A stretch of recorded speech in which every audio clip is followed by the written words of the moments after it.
నెల రోజుల నుంచి రాజకీయ పరిమాణాలు రకరకాలుగా తిరుగుతూ ఉన్న విషయం మీ అందరికీ తెలిసిందే. ఈ సందర్భంగా రేపు కావల్లో భారీ బహిరంగ సభ ఏర్పాటు చేయడం జరుగుతూ ఉంది.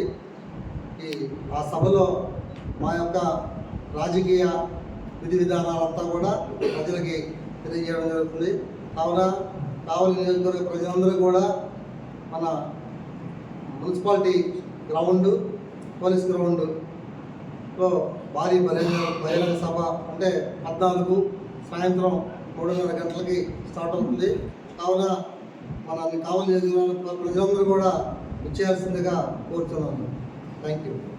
సభలో టీడీపీయా, వైసీపీయా, ఇండిపెండెంటా ఏంటి అనేదంతా కూడా రేపు సభలో ప్రజలందరి ముందు మీకు డిక్లేర్ చేస్తాను.